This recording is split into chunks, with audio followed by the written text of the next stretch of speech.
Good evening, everyone. I'm very happy everyone is here tonight.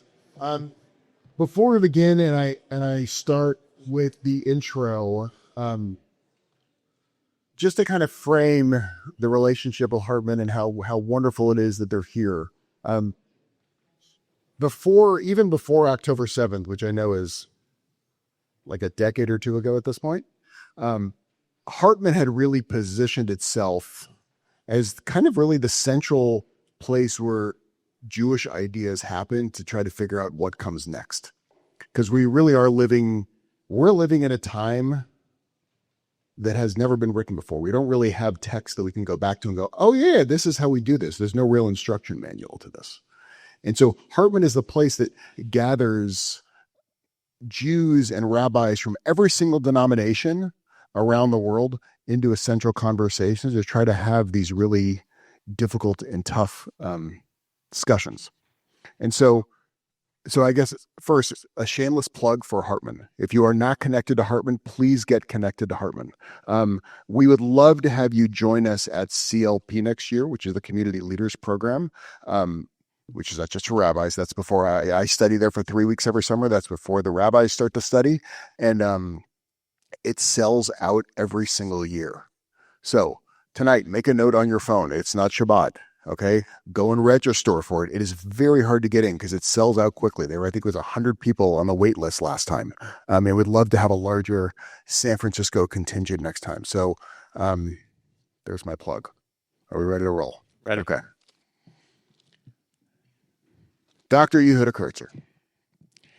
He is one of the most sought after and vital voices helping the Jewish world navigate this moment that we find ourselves in, which, I would even sent him a note a few weeks ago that as the world has been shaking and you've had a lot of thinkers kind of disappear, that one of the thinkers that has really risen to the top of it all and is really leading the way for the Jewish people is Dr. Kurtzer. He's president of the Shalom Hartman Institute. He leads the premier Center for Jewish Thought and Education through his popular podcast of Identity Crisis, with the goal, which is what we're going to try to do here tonight, is to create better conversations about the most complex moral, spiritual, and political questions of our time. He's the author of the influential book Shuva, The Future of the Jewish Past, which explores the essential tension between history and memory that shapes modern Jewish identity. He's the son of a decorated American diplomat. Dr. Kurtzer's unconventional upbringing in Cairo and in Tel Aviv, it gave him a unique perspective, grounding his scholarship in the pragmatic realities of power and peoplehood. He's the leading thinker on Zionism, pluralism, and the future of American Judaism. And we are unbelievably fortunate to have you here with us tonight. So please welcome Dr. Yehuda Kurtzer.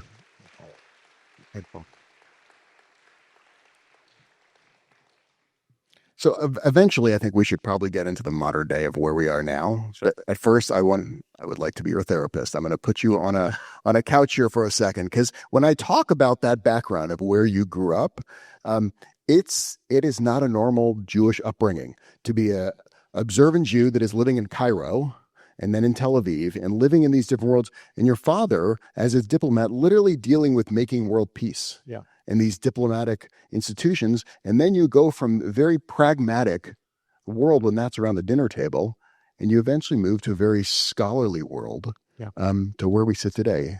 Can you tell us that journey? Sure. From little Yehuda to, I guess, where we are today? Great. So first of all, it's an honor to be here. It's an honor to be here, especially with you, Rabbi Bauer, as well as at this really auspicious time for this congregation with the reopening of this new building.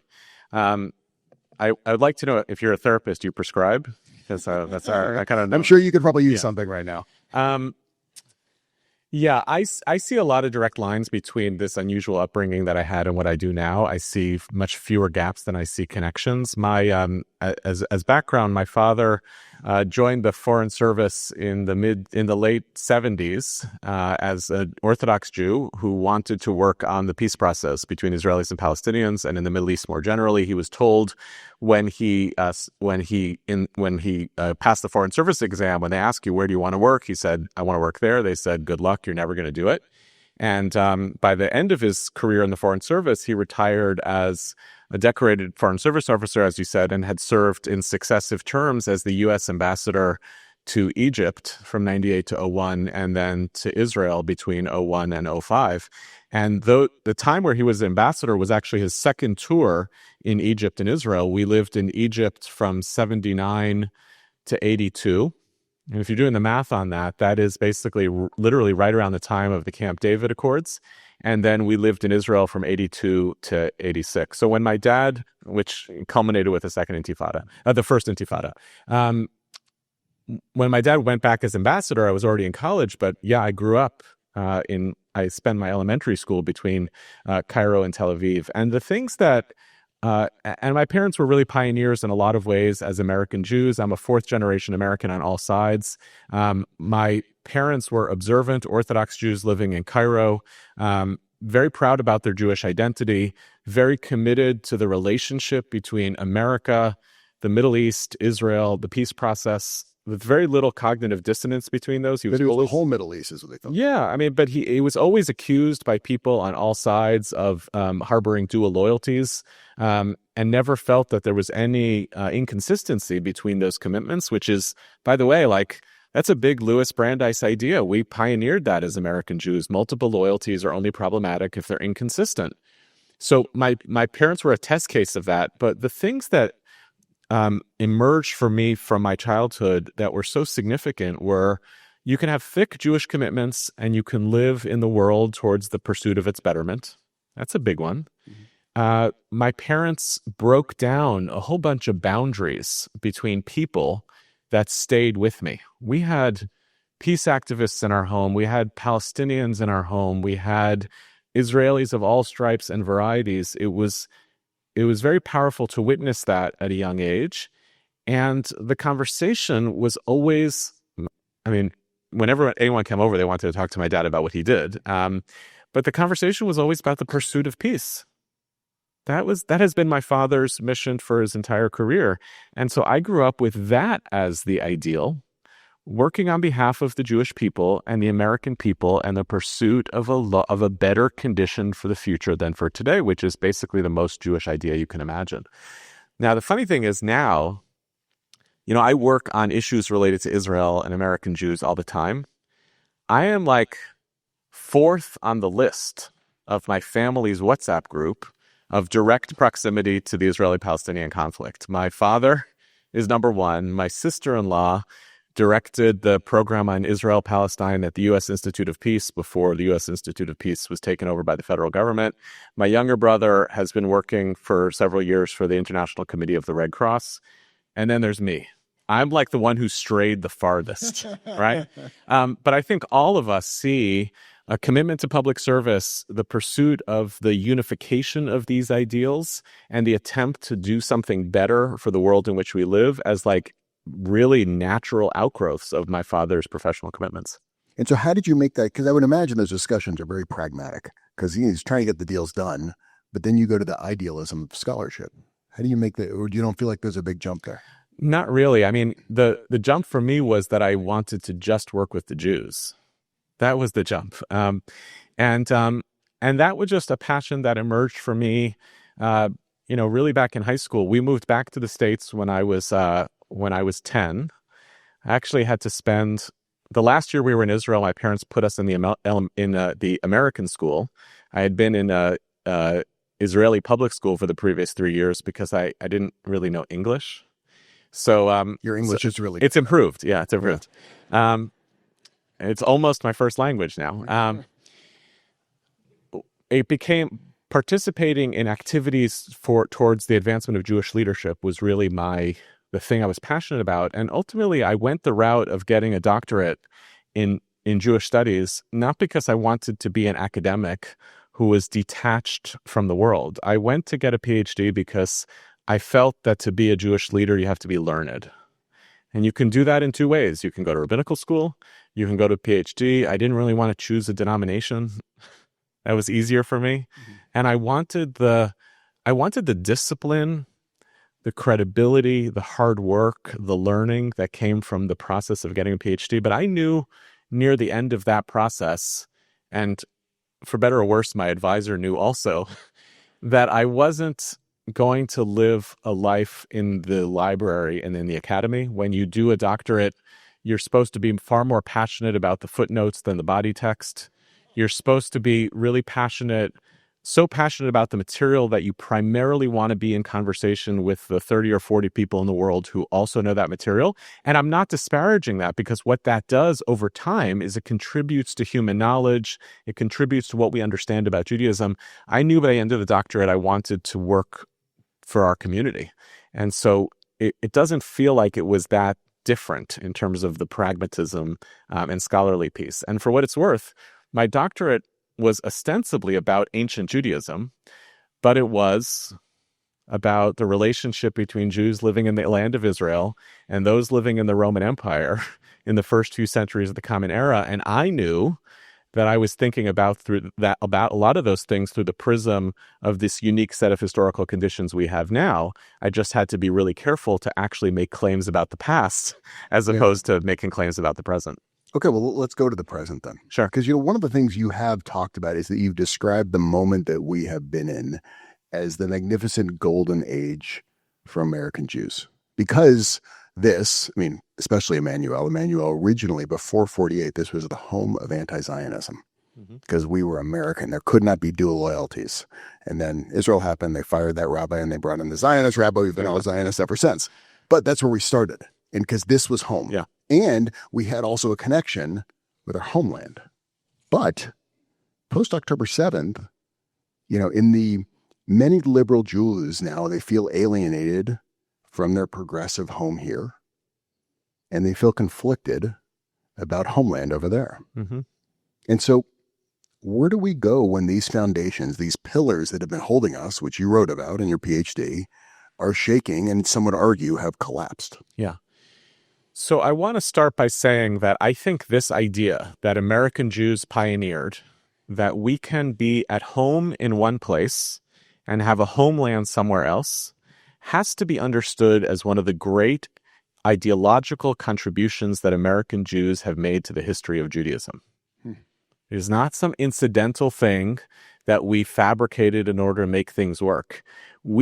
Every Jewish community in history contributes to the story of what Judaism means.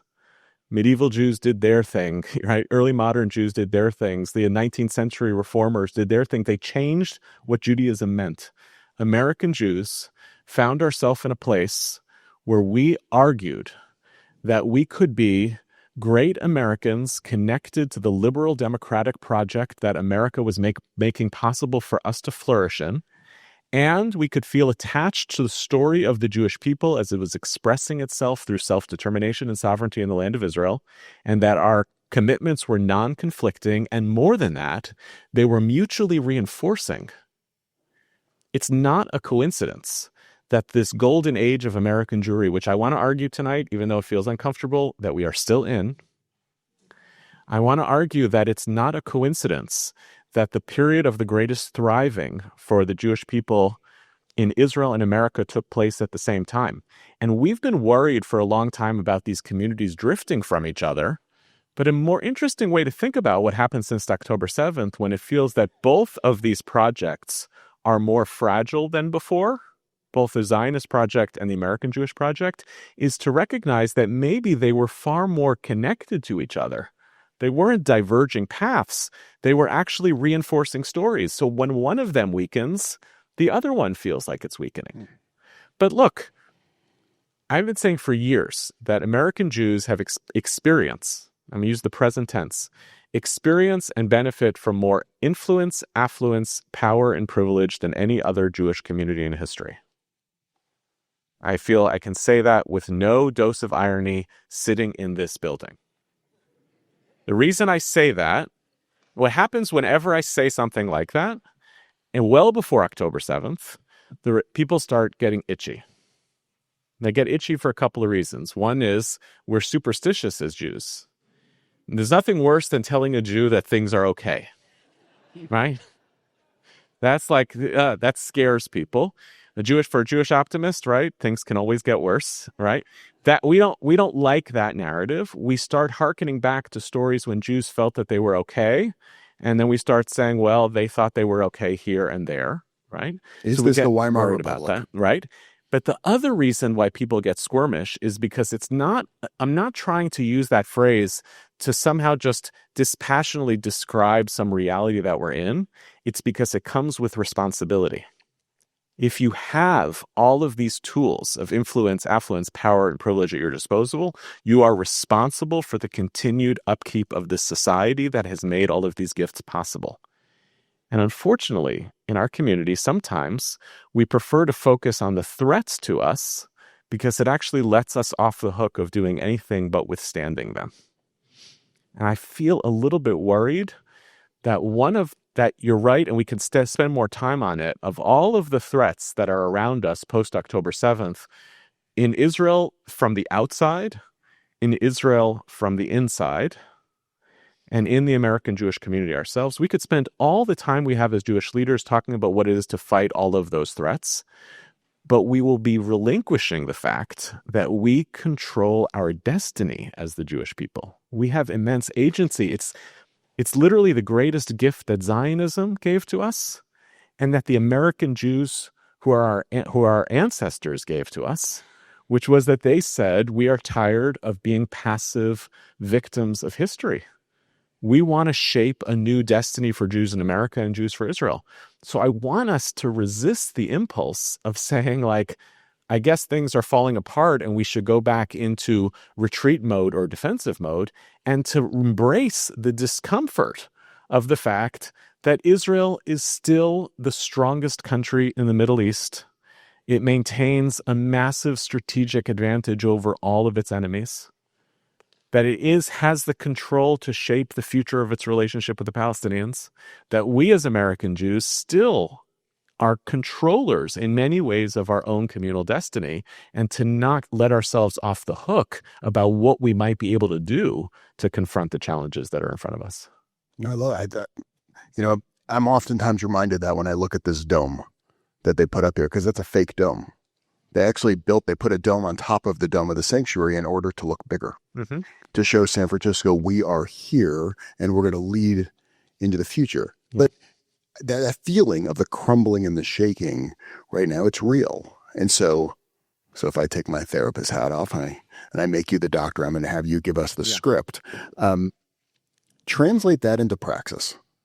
If you were going to give our congregation 3 things that we could do to help ensure and build back up our democracy, what would they be? Here in America. Yeah, in America.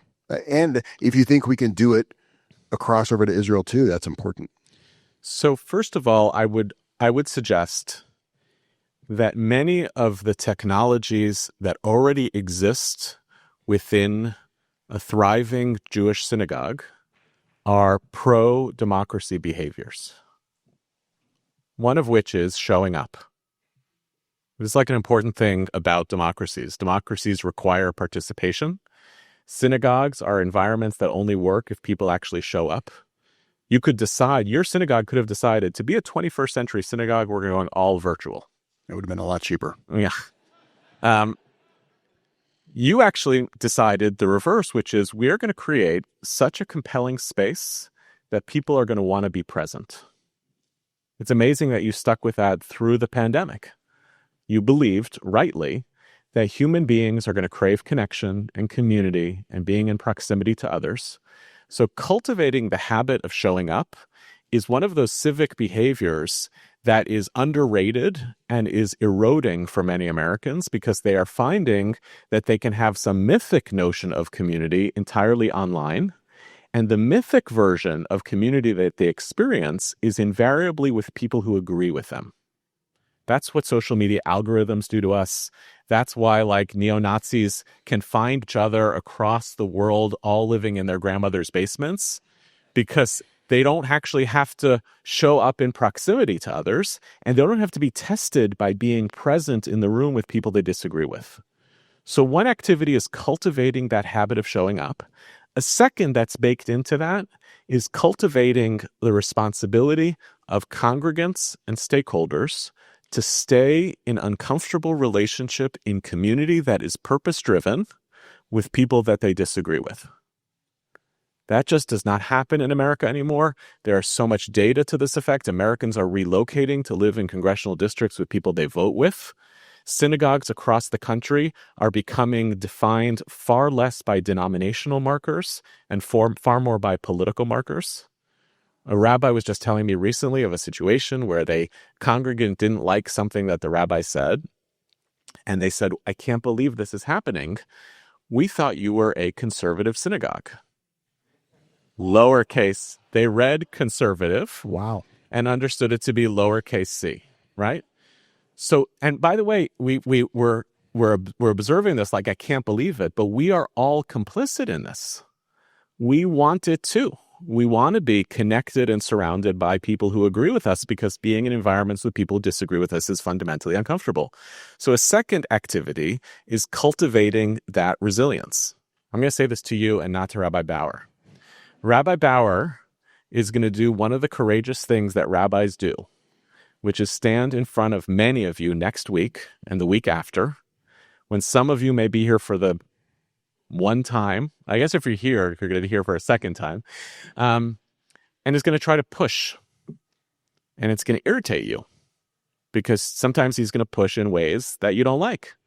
And the best habit of democracy that you could inhabit is to not be mad at him, but to encourage him to do that. That's a habit of democracy that we don't do anymore in relationship to our leaders.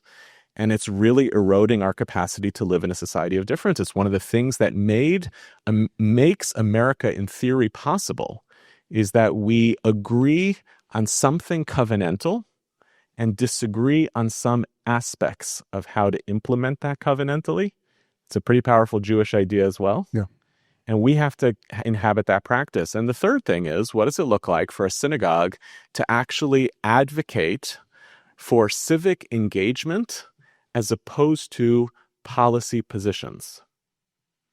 This is like a thing also that Americans stopped doing civics and started doing politics. There's a big difference between trying to win elections, for instance, and trying to cultivate voting patterns, trying to support free and fair elections. And the reason we stopped doing that as Americans is largely because we got more interested in winning than preserving the infrastructure where we could potentially lose. And there's a lot of historical reasons why this happened, and Jews have been part of this. Because the thing is that Jews in the first half of the 20th century were part of the architects in this country of what civic connection looked like. I mentioned Louis Brandeis before. You could talk about Horace Callan. I was speaking somewhere else in the Bay Area, and it includes cultural figures like Irving Berlin. That's the Mark Dollinger mentioned Irving Berlin. We contributed to the cultural story of what America was. And it wasn't about being Democratic or Republican. It was about something that is supposed to be resilient enough that can hold multiple viewpoints. And for all but we became insiders. And like everybody else, we became more focused on winning. But synagogues, which should not be partisan places, could be hubs to retrain people about what does it mean to be passionate about civics, about the larger project of American democracy, as opposed to passionate about this particular bill that's being passed by the state assembly, this particular policy issue that we insist Judaism has something very monolithic to say about. Do you think it then jumps when we look at what happened this week with Charlie Kirk? Is that, if I boil it down, which I never should boil anything down, but when we look at that and you say, wow, like when we get to the point of two sides disagreeing, we have violence, and democracy is rooted in us disagreeing with each other. How do we heal from that? Do you think it begins in the synagogue and rolls out? I think there's no question that the way you heal democracies is actually far more local than you think. National politicians are not incentivized to heal the democracies. They're more incentivized to win. But the historian Jill Lepore wrote a piece in the New Yorker a number of years ago asking, in previous eras of American history, when Americans were divided around partisan lines, what did it take to heal them? And the best example is America in the 30s. And one easy answer was the war. Having a common enemy helps. But she says it's not just that. She said the other factor was that librarians and school teachers and local city officials actually started building practices of civic engagement and dialogue on difference. I didn't know this, but throughout the Midwest in the 1940s, librarians and school teachers hosted debates in small towns and in school buildings and in libraries with Americans across difference and getting them to talk to each other. So these are atrophied muscles that we have as Americans. They are atrophied muscles that we have as Jews, right? That we talk about. We love saying as a Jewish community, yes, Jews, two Jews, three opinions.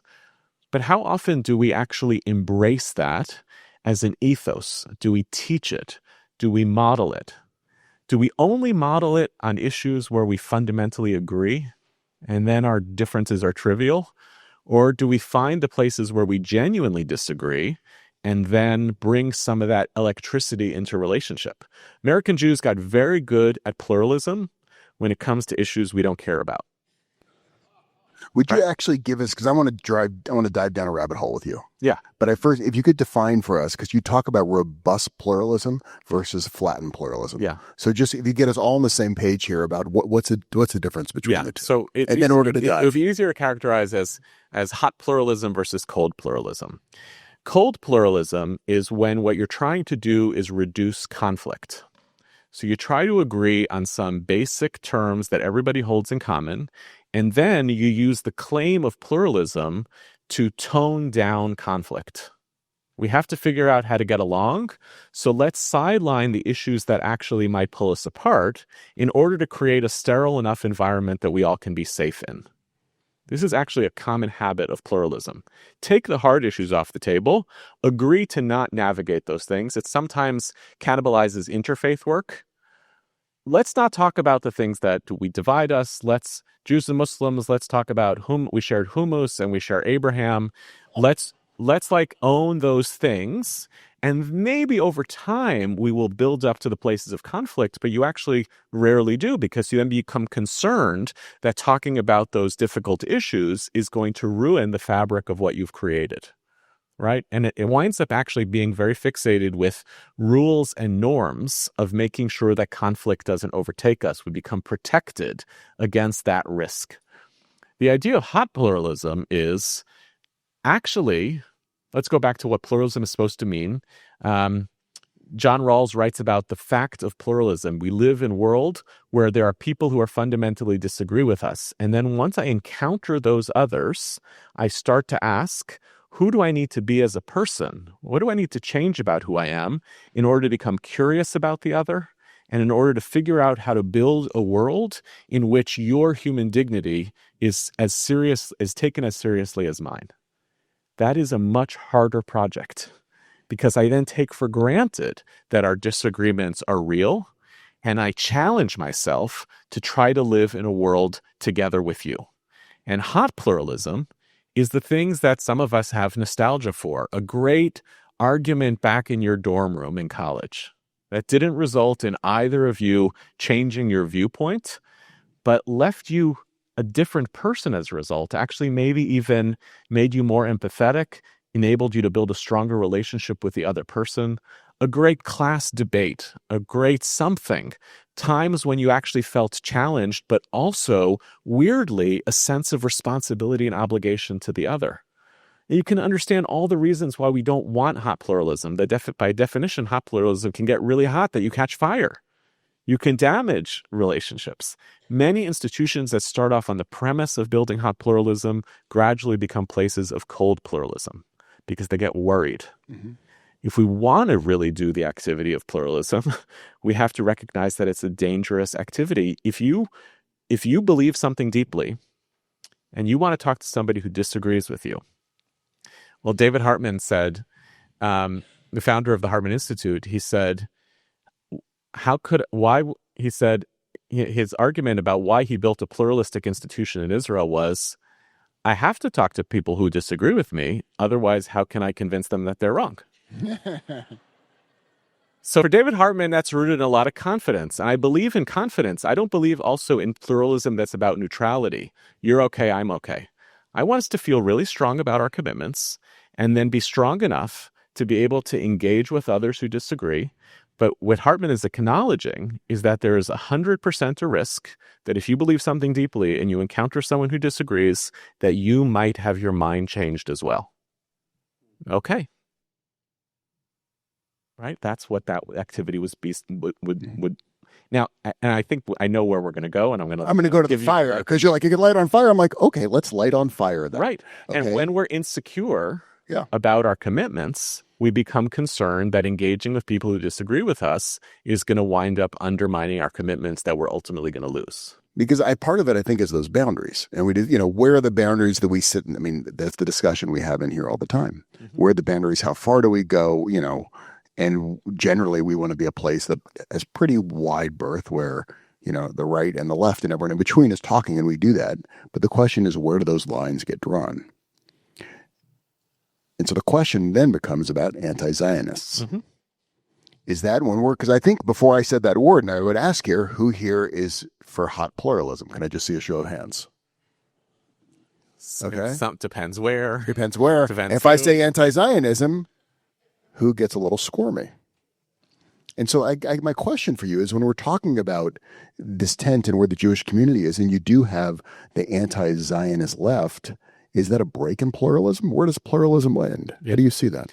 So I want to say two things about this. One is anti-Zionism today is the manifestation of a same set of tensions that the Jewish community has had for decades. There are always different set of issues that test that wind up being kind of the indicator of what the community's tensions are fundamentally about. So when the Jewish community was far more worried about Jewish identity, will we have continuity?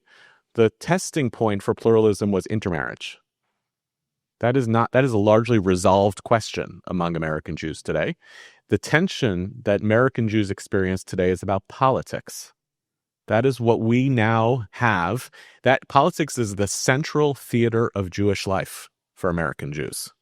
I think that's bad news, by the way, but it's the central theater of Jewish life. And therefore, people who we think have bad politics are the places where our pluralism is being tested. So this is something we've seen before as the Jewish people. And the question is whether we're going to be capable of getting past this moment or not. I think that I understand that when people experience someone else's politics or even their identity as a threat or a danger to their own, that the incentive to participate in pluralistic engagement with the other feels either dangerous or not worth it. Right? And I think part of what has been awakened for us with the trauma of October 7th is the perception and maybe the reality that certain attitudes about the state of Israel, about the legitimacy of Jewish lives, about Jewish sovereignty in Israel are connected to real and present danger for Jews around the world. It is therefore understandable that people don't want to say, I'm interested in an academic social exercise of engaging with those positions.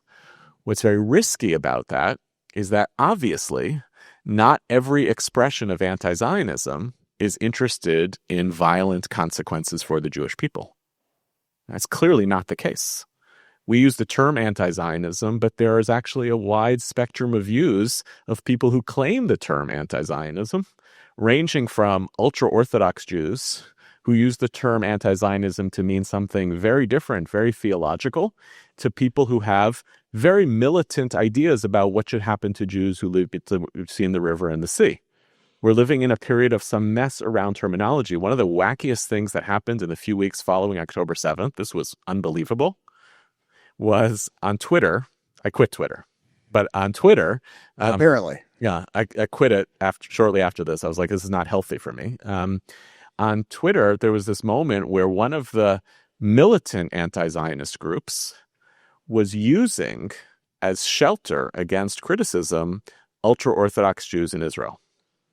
And then, I couldn't believe this, the united headquarters of Satmar Hasidim, who are one of the ultra-Orthodox sects that is anti-Zionist, which it turns out had a Twitter account, responded and said, don't group us together. We believe in the importance of saving Jewish lives. You don't. Don't group us together. That was a good window into like the terminological mess about these things. So we have to be careful that where we draw the boundary is explicitly at the places where we feel we are in danger and not in relationship to human beings who are malleable and in motion. For instance, there might be a real difference between the Jewish community saying there are a set of institutions who we feel have crossed a threshold of legitimacy in our community, who we no longer want to include in the parameters of our big tent. And the good news is that many of those institutions have already said the same. We don't want to be part of the Jewish community and its institutions. That's fine. Pluralism doesn't mean you have to engage with all of your critics all the time. But there's a big difference between those institutions and individuals. There's a person who harbors deep ambivalence about the state of Israel, but who may feel differently today than they felt 24 months ago, who may feel different today than they will in 36 months. Does that person deserve from us the closing off of the possibility of relationship with them? What losses do we incur when we stop talking to the very people who we're trying to persuade? That's where I think recentering this is about people gives us so much more opportunity to build a thicker and more resilient Jewish community than when we think in terms of slogans and institutions. And the last thing I want to say on this is, again, one of the things that holds us back from being willing to create courageous pluralistic spaces is sometimes our own insecurity about what we believe in. Mm. So if you are able to say, as a rabbi of a congregation, this is what our synagogue believes in. This is what Israel means to us. And then to say, if you want to be here, even if you don't fully agree with that, and you're willing to be in this space, and you don't expect that your counter viewpoint is going to be platformed, then actually you have a lot of responsibility to that person to welcome them in. And here I tell this to professional leaders all the time. There's a difference between tolerating a wide variety of viewpoints in your institution and the responsibility to platform them.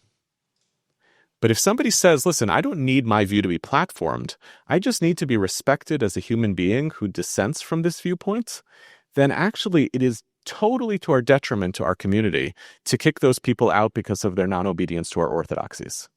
That would allow us to build a sense of clear confidence about what we stand for and a willingness to build pluralistic, warm spaces where we might even habituate ourselves to even debate some of those issues over time because we actually feel we're starting from a place of confidence. Yeah, I mean, it is it's what we're going to be working on this year. You'll be hearing that at High Holidays. It reminds me of with Shields and Brooks, Shields of blessed memory, that they began their when they first began debating each other, they were on the right and the left. But as they reached the end of their careers, they were almost the same because they could hear each other and they changed over time. So let me take it another level. Because I do think the terminology it matters who you're talking to. Yes, anti-Zionism means one thing for one group, something very different for someone in America. I mean, the terms are very vague. But you have also talked about that we really cannot build a better future unless we dream about it, we talk about it, we argue about it. And so I want you to kind of take us there, but also with in mind that we're dealing with an Israeli government that is currently taking quite a very different course than that. And so how do we deal with that in the American, the diaspora Jewry? Yeah. Easy question. The biggest challenge I feel personally that I face, that our institution faces, that many of us who identify as liberal Jews and liberal Zionists face, when it comes to advancing our vision of Zionism in the world, right now is the brand holder of Zionism, which is the government of the State of Israel. That is a huge challenge for us. Now, again, I want us to acknowledge that Zionism is a big tent and spectrum of its own. I don't come along and say that someone who has a different vision under the framework of Zionism that is different from my own is not Zionist. What I say is, I would like our vision as the Jewish people of what Zionism is supposed to be to take us into a different direction. Actually, I've not felt more depressed about something ideological even than this week's speech by the Prime Minister, envisioning Israel as a Sparta. I don't know if you saw this speech, as Sparta, a country of isolation, right? Accepting the terms of its isolation from the international community, and embracing, in some sense, its permanent status as a military colony. That is not why the Jewish people built the state of Israel. Now, I think the Prime Minister would agree that's not why the state, I think he is describing it as a kind of reluctant acceptance of a bad hand that we have been dealt. But the notion that the Jewish people would stop dreaming of an alternative based in our visions for the possibility of the future feels like a deep abandonment of one of the core elements of what Zionism was supposed to be about. Zionism, prior to the creation of the State of Israel in 1948, was a crazy idea, right? It wasn't just Congregation Emanu-El in the 1940s that was anti-Zionist. The majority of world Jewry was anti-Zionist until the 30s. And the reason for it was because it was ludicrous. The idea that the Jewish people would totally take our destiny into our own hands, challenge the experience of being a diasporic people, challenge the international community to accept us as equal standing stakeholders in the family of nations, that we would actually be able to build up our own reservoirs of strength to do something that Jews for 2,000 years had never done, like build a school system and an army and invent a language or reinvent a language. It was a wildly audacious idea. The Zionists were described critically as being naive and utopianists. But the way I like to describe it is that until 1948, Zionism was a project for the Jewish people of shared imagination. And after 1948, and here I blame our community and I blame a lot of people, Zionism became recategorized as a project of loyalty. Let's just support the version of Zionism that turned into the State of Israel. Remember, early Zionists argued passionately about what the State of Israel was supposed to be. And they settled on the version that we got. Well, one of the most wonderful things about Zionism was that it actually agreed to partial victories. I thought that was one of the most beautiful, elegant things in our history is that, of course, Zionists wanted the whole land of Israel, but they accepted the partition plan. They said, let's take what we can get, and then we'll continue to build our dreams. So when Zionism comes along, when Israeli leaders come along and say, we do not have an imaginative dream for a better future, that's where I, as a Zionist, protest. And I say the Zionism that we as American Jews are going to need for the next generation of Jews to be passionate about this project is a Zionism that can imagine a different, better future for ourselves, for the Palestinians, for the relationship between Israel and the family of nations. My colleagues in Israel have started a project where all they are doing is putting out Jewish content about the idea of peace. They are not putting out maps of the two-state solution. They are not talking about area A, B, and C. They are not doing a history of who accepted what and who turned what down. They are simply trying to remind the people in the State of Israel that when the Jewish people, that the core dream that the Jewish people have had throughout our history, the last thing we say in our prayers is a prayer for peace. And if we stop talking about it and we stop thinking about it, we will have the worst self-fulfilling prophecy imaginable, which is a nation that cannot live at peace. So that's where Zionism, the conversation we have to maintain and bring back, both in Israel and here, is an insistence that the story of Zionism is a story of possibility. If the state of Israel, if you go back to 1850 and told Jews, 100 years later, you're going to have a state of your own in the Middle East. You kind of woke them up in Tunis or Krakow or wherever they were, it would have been ludicrous. I don't know why we stopped thinking that way as the Jewish people, and why we would allow other people to speak in a language of Zionism who believe that their responsibility to be victims and respondents to history as opposed to change agents in history. What does it look like for us to make that the conversation about Zionism as opposed to the conversation that we've been bequeathed in this moment? So how do we do that? How do we become that movement for moral imagination? Because it does feel stuck right now. I think you describe it perfectly, that we're holding on. And how do we move past that to break through to get to the imagination? So what do you need to create a collective? You need people to feel connected to something. They need ideas that animate them to want to do something in the world, something to believe in. Hartman, we talk about the power of ideas. We think that actually ideas do change the world. We think that the Jewish people are proof of that concept. If you zoom back to what Judaism meant in the year 70 and what Judaism means now, it was the reason why it's plausible today is because human beings at various times in our history were like, that Judaism doesn't work anymore. We're going to come up with a better version.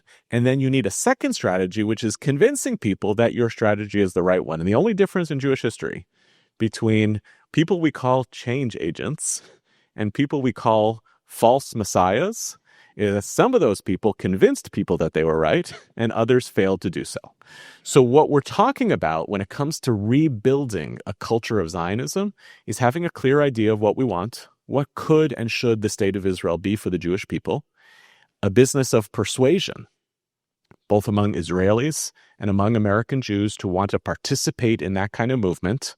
And I can tell you it feels different when I speak to young people, when you describe Zionism as this is what you have to be loyal to versus this is the Zionism that you can help contribute to.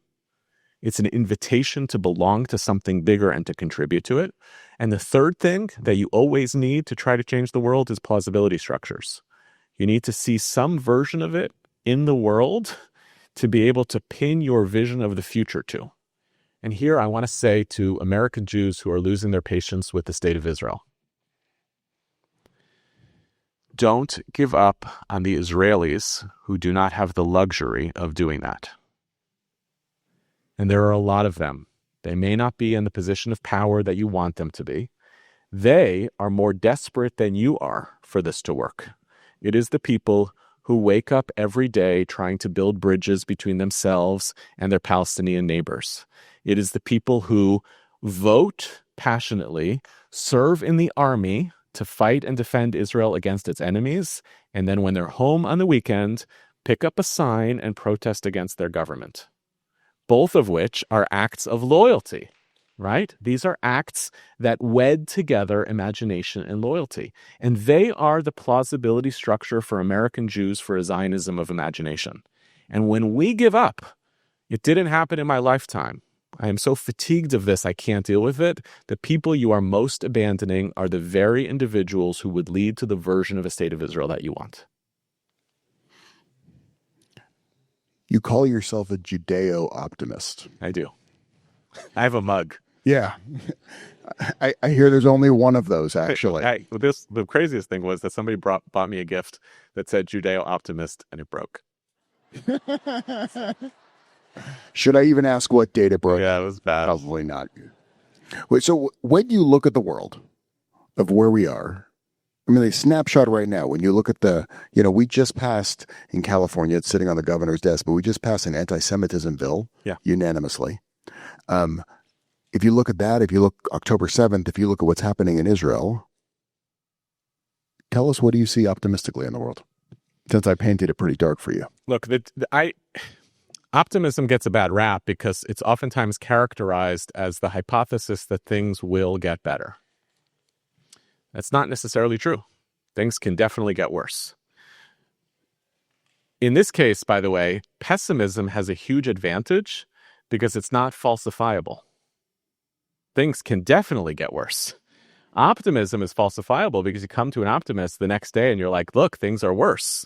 And you wind up seeing this kind of invariable drifting back to the pessimistic narrative of history. I am not a naive optimist who believes that the world will necessarily get better. I heard from Professor Danielle Allen at Harvard, who said She doesn't believe in that story of the moral arc of the universe is long, but it bends towards justice. She says it's not true. The moral arc of the universe can bend towards justice if people get up every day and bend it. In fact, telling a story of a kind of optimistic trajectory of history, a progressive narrative of history, or a pessimistic narrative of history is relinquishing our agency to be the people who wake up every day and fix things. So it's not that I think that things are getting better. This has been the hardest 2 years of my life as a Jew. And I think things in this country are going to get worse. And I think things in the state of Israel are going to be bad for a long time. But that's our job. Our job as the Jewish people who are not passive victims of history. Our jobs as the Jewish people, we have endless, and you have endless sources at our disposal about how you are not even supposed to see dramatic change in your lifetime. You're supposed to plant seeds for what comes next. I get to be an educator. It's the biggest gift I have in my life is that I'm an educator. I'm not a politician. Because I don't think anything that I'm working on will win in my lifetime. But what do you do if you're an educator? What do you do if you're a rabbi? You plant seeds with people. You try to help them think. You hope that they can do things that you can't do. So somebody said to me recently, like, if you're a kindergarten teacher, you probably don't show up. You don't even know to show up when your graduate 30 years later gets a PhD in neuropsych. So you can't even take credit. But you should be able to. You did something along the way. Right? And that's what optimism means, is if I contribute something good, if I use the levers that are at my disposal, could I help others do the kind of work that will lead to the repair of the society? If I continue to believe in the possibility that things could be better tomorrow than they are today, then I'll keep waking up to do that work. So I don't want us to be naive optimists, but I just fear terribly for the Jewish people when the pessimists win, because it makes us give up. It makes us cater to the worst primal lizard politics that are available to us, that prioritize self-preservation and self-defense over our care for the other, that makes us erect boundaries around our community when we worked so hard to make our communities places of welcoming, that distance American Jews from the project of civic engagement and involvement because we fear that it's loser talk. We should just fight to win as opposed to fight for something sustainable. It gives in to the powers that be in Israel that are not trying to fix the present, but trying to sustain it indefinitely. I just don't want that to happen. So optimism feels like it's not a luxury item. It's the absolute necessity for us to be able to envision a different possibility for a future. So I guess then my final question, and then we're going to open it up for questions, is given that, and I understand the optimism, I agree, and we were talking earlier, we're actually really good at these moments. This is when Jews thrive. We could go through all of it. Well, I'll go through right now, but this is when we actually do our best, is when the world collapses and we rebuild into something very new. But my question for you is, when we have Jews, kind of going back to where we started, who feel disconnected, who feel disoriented, who feel disillusioned and unsure of their place here in America at home, and also disconnected with where they are with their homeland in Israel, what advice would you give for them to regain a sense of belonging and agency on those two fronts? Whew.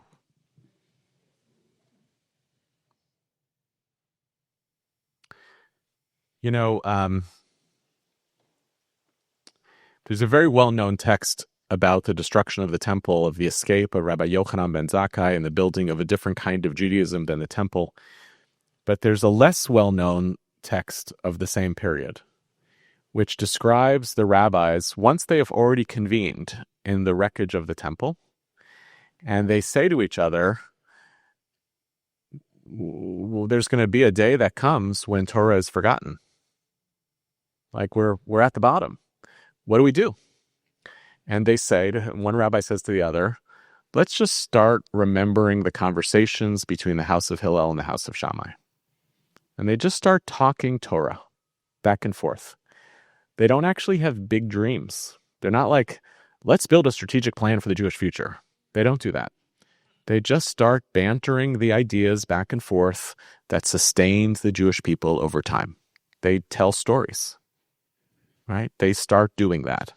And when you read that text back now in retrospect, that really human activity of relationship and storytelling and the study of Torah becomes the fabric, the motivation for the radical innovation that the rabbis ultimately led in Jewish history, so much so that they not only recover from the destruction of the temple, but they build the civilization that we as Jews actually inherited.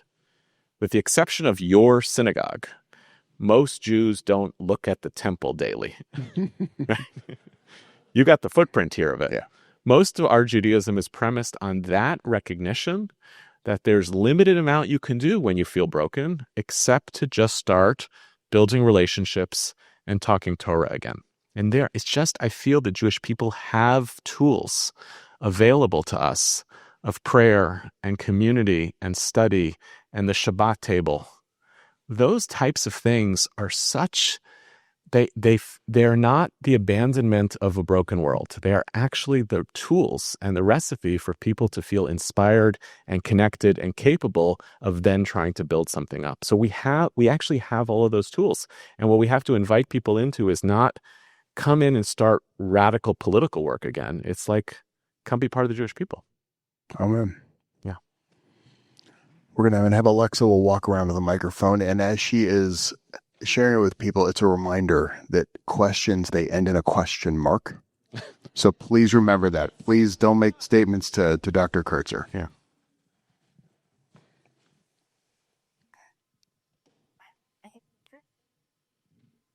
Thank you so much. I'm a huge fan of your podcast. Thank you. And I was really intrigued a few weeks ago, maybe a month at this point, when you and Ezra Klein released episodes the same week about the idea of genocide. I don't know if you also caught his episode the same week.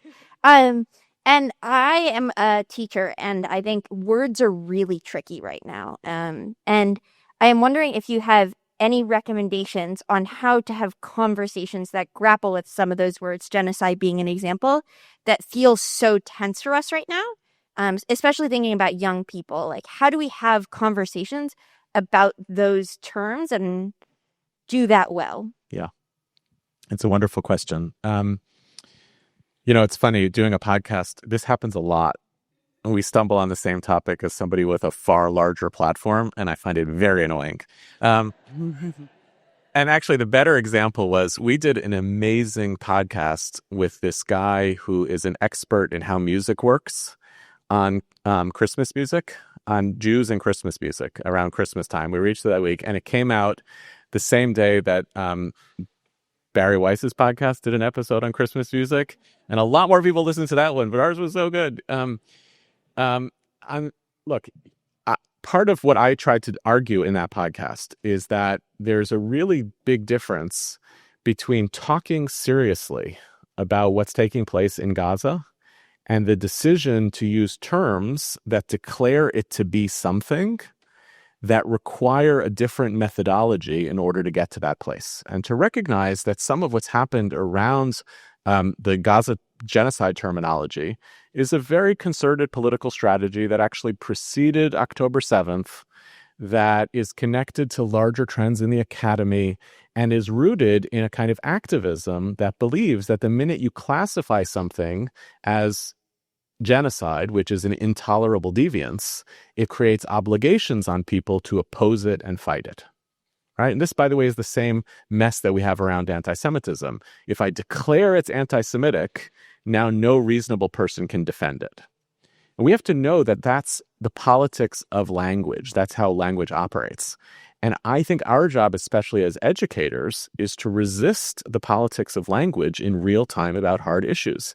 If you want to get the best description of this is, I don't know if they do it anymore, and Wikipedia has become kind of a mess, but Wikipedia does have a policy of locking the updates on Wikipedia pages for live unfolding events. And the reason they do that is because activists go on the page and want to characterize it with terms that are going to influence the way people understand it. So here, this is in real time, and the Jewish people have a particular sensitivity around this because we did want people to mobilize to our defense. But what the Jews wanted in 1933 and 1939 and 1941 out of the world was not that people declare something to be a genocide. What we wanted at that time was for people to pay attention and to get involved. So to the extent that those who want people to get involved to prevent the carnage in Gaza, that is still a plausible thing to argue for. But we as educators should be particularly cautious about not falling into the trap of simply engaging in that same kind of politics of language. I think you had a question as well next to you. Right here. Hi, Yehuda.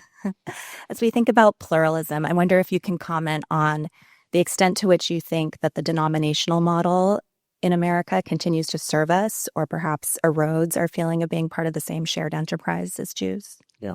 At least until you can expand on it in a podcast episode. Yeah.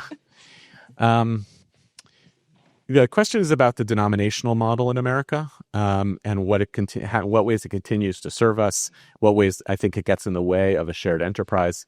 So I don't tend to feel that any sort of divides, like call them tribes in antiquity or call them sects or denominations, are inherently bad for the Jews. They're not bad for Jewish peoplehood. We have never been a people that is actually held together as one collective. That is a myth.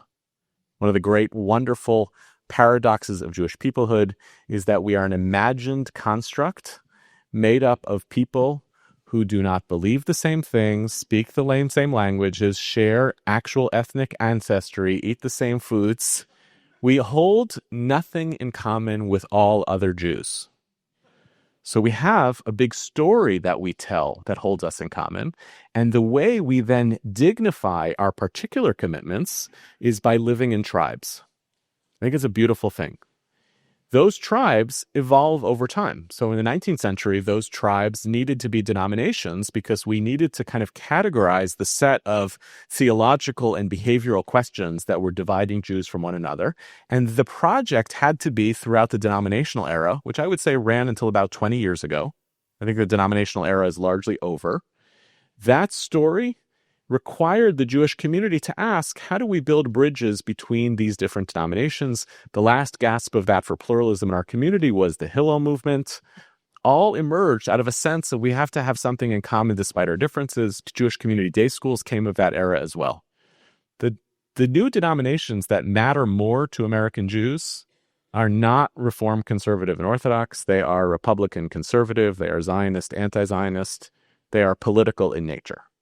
So in essence, we have the same breakdown and the same set of questions of what's the fabric you have to create to put this in common.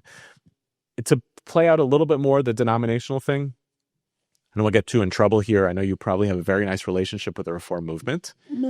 Many of the, I will say, most of the thriving Reform and conservative synagogues in this country are thriving in spite of their denominational affiliation and not because of it. Meaning, this is not to disparage the functions that some of those national organizations serve, but the dynamism and creativity that you need to build a massive congregation serving diverse number of people means you are largely on your own, attracting the talent you need to attract and making the decisions that you need to make, as opposed to being captive to a system that's dictating how you're supposed to behave in practice. By and large, in major metropolitan areas, fewer and fewer Jews are opting into synagogues on the basis of a denomination. The denomination may be a shortcut. This place will probably have tunes that I remember from camp. But the thing that is going to keep you is the talent of the rabbis, the culture of welcoming, the quality of the preschool, all of those other things which are not about denominational markers anymore. But instead, we're getting a very different type of denominational setup. It always takes a long time for the Jewish community to replace the set of institutions that characterize those divisions for a long time.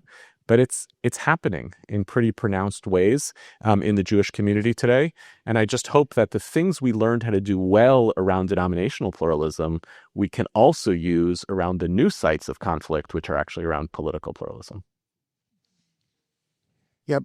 I want to ask you about a part of the community that is largely and not surprisingly not here tonight. That's young people.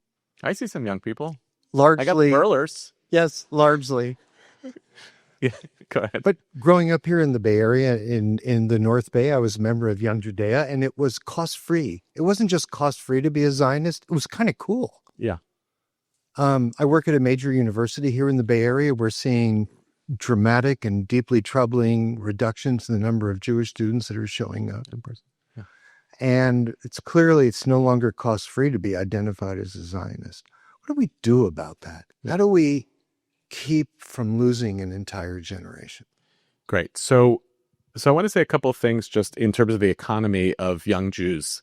It is never surprising to me that there are not a lot of young Jews at a synagogue on a weeknight at 7 p.m. It is never surprising to me. It's just not. Just FYI, we had 500 of them on Friday night here until 11 p.m. I said a weeknight. That's Yeah, no, no. that's different. It's never surprising to me. And that's because many of the core activities that are designed around engagement in the Jewish community in traditional models of affiliation and belonging are designed around the schedules, the lives, and habits of older adults. So the question becomes, how do you identify the ways in which young people show up in the world today, which are very different than the way older adults do? And then can you look at and measure their participation in ways that you could learn from? So Ari Kelman at Stanford has been arguing for a long time, I find very convincingly, that Jewish population studies in America rigged outcomes that sounded very bad. And they did that not on purpose. They weren't trying to do that.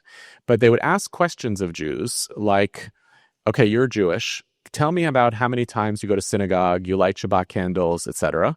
And then they would get these terrible responses, right? And the conclusion by the Jewish establishment was, we're losing a generation of Jews. And he proposed that if you actually ask a very different set of questions, like, when do you feel Jewish? Or what are the activities that you engage in that make you connect to your heritage?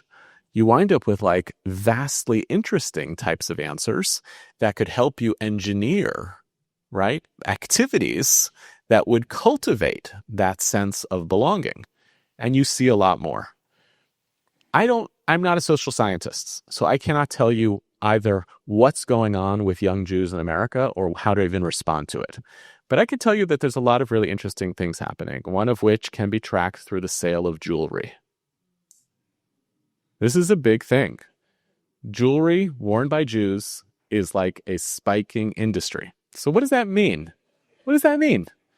It means that people want to find a way to identify as Jews differently than they did before.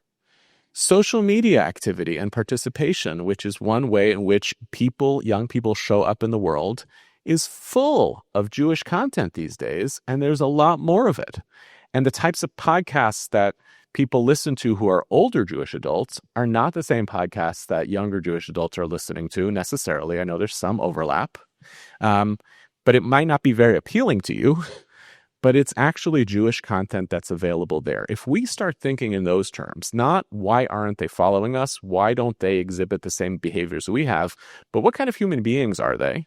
How do they operate socially in the world? Where are their interests? And how do we then feed relational work and content into those spaces?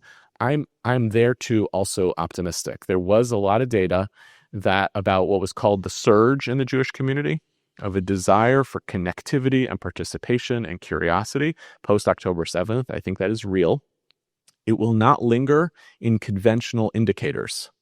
People will still keep coming to shul. You'll necessarily go to Friday night dinner at campus. But if people have a sense of awakening and a sense of belonging, that doesn't get eroded all that quickly.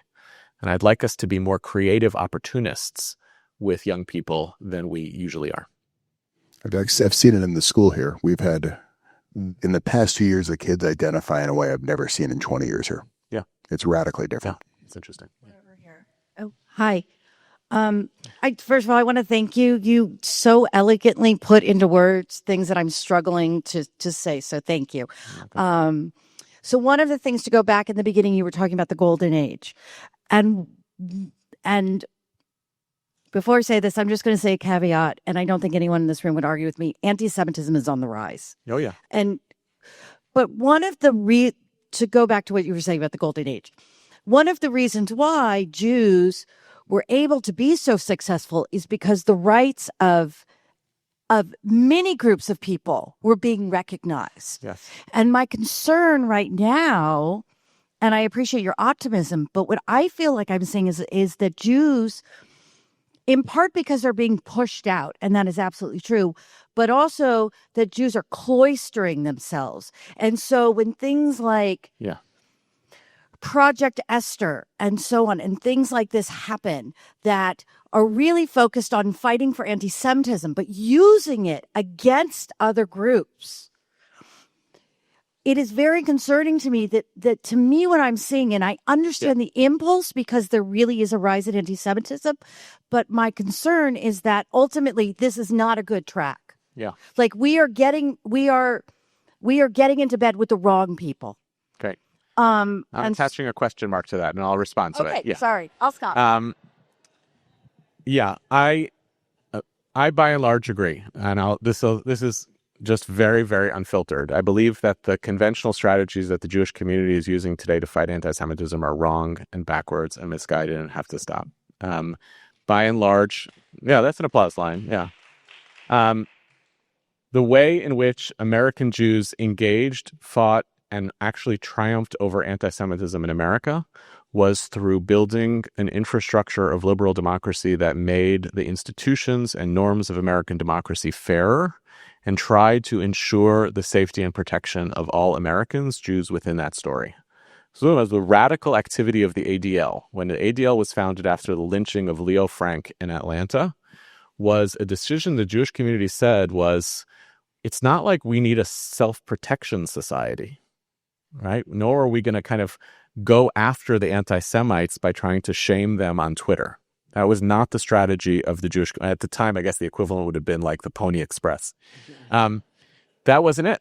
They were like, we're going to figure out a way to build relationships with law enforcement, to build strong relationships with government, and to stand up for vulnerable populations everywhere. And I cannot understand for the life of me why the Jewish organizations tasked with fighting anti-Semitism spend most of their time amplifying it, right? Shaming anti-Semites, although most anti-Semites either deny that they are anti-Semites or take pride in it. So shaming them doesn't work in either way, right? Doing isolation activities, right? It doesn't make any sense. There are a few outfits that are doing things that I think are effective. One is using the legal system where anti-Semitic activity actually violates legal norms. When Integrity First for America sued the neo-Nazis in Charlottesville for breaking the law, they bankrupted a whole host of anti-Semitic organizations. That was really smart. There's a legal strategy around a whole bunch of other activities that involve violations of the Constitution. And at the same time, our community should be at the forefront that whenever there are betrayals of political norms or the destruction of democratic institutions, even if they are taking place under the auspices of this administration, and even if the administration at the same time says good things about the state of Israel, and even if people are scared to criticize the administration because those organizations rely on access to the administration, we are capitulating to the erosion of the very democratic norms that ultimately keep Jews safe. This is broken. I believe it is genuinely broken. And the only way, again, we are, as Jews, we are, and members of Jewish communities, we are stakeholders of our institutions. This message has to go back up. We have to model a very different type of approach because ultimately, as you said, if Jews carve out an exception for ourselves as people who are separate from other vulnerable populations, you're basically playing a game that worked periodically in the Middle Ages, which was picking a side between the king and the nobleman, and then good luck when the king gets murdered by the nobleman. It is just a terrible political strategy. It is not what made the success and thriving the American Jewish community work, and there's no reason we should try to facilitate it to work now. That's my unfiltered opinion on that. You may have sensed some of that. Yeah. Sure. As a person with conscience, how do you suggest we dialogue with people when they bring up the famine in Gaza, etc.? I have no grievance with someone who is pained by the suffering in Gaza, bringing some of that into Jewish spaces. I have no grievance with that whatsoever. We, the Jewish people, we describe ourselves as Rachmanim b'nei Rachmanim. We're the compassionate, the descendants of the compassionate. That is the vision we set out for ourselves in the world. Right now, the Jewish people, as encapsulated by the State of Israel, have been caught in a terrible reality, which is that the State of Israel faced immense suffering at the hands of Hamas, faces existential threats that continued from the region throughout, and is engaged in a war to try to end that threat towards us. I believe that that war, as its founding, was legitimate, and I mourn, like any normal person should and would, the massive loss of life that comes with the necessity of that war. Full stop. By the way, do you know who else believes that we should try to work as hard as we can to avoid civilian casualties? The IDF. IDF doesn't believe in it, that we should be killing wantonly. I and other Israelis are angry when the IDF makes mistakes. I am furious when I see Israeli officials speak in language that is non-compassionate. By the way, it's also totally self-defeating in the case that Israel makes in the international community about its motives in this war. Makes no sense. Those people I do not want them to speak on my behalf of what this is about. But if the bare minimum that someone says is, I want the suffering of other people and not just of the Jewish people to be recognized as legitimate within Jewish spaces, how could we say no? And look, here's one of the most miraculous things about the State of Israel for the Jewish people is that it also expanded for us the scope of who is part of the people Israel. We American Jews did this too through intermarriage. We have a lot of people who are not Jewish who are in our families, and what a gift that has been for the Jewish people in America to expand the story of what Jewish peoplehood means.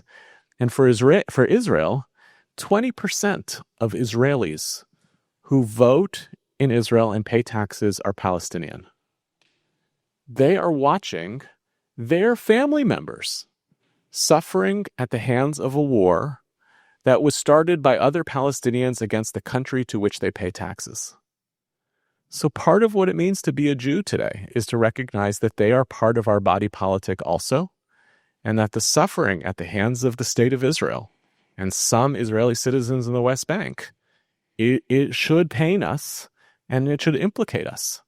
And I want us to make sure that if what you want to prevent at your Pesach Seder is the feeling that the story of the Jewish people has been hijacked and replaced by another people's story, you want to prevent that your Zionism doesn't disappear from the Pesach Seder, that the story of the Jewish people and the legitimacy and the dignity of Zionism is part of that too, I'm all in. We should make sure that this doesn't become entirely a story that doesn't have any compassion for the Jewish people.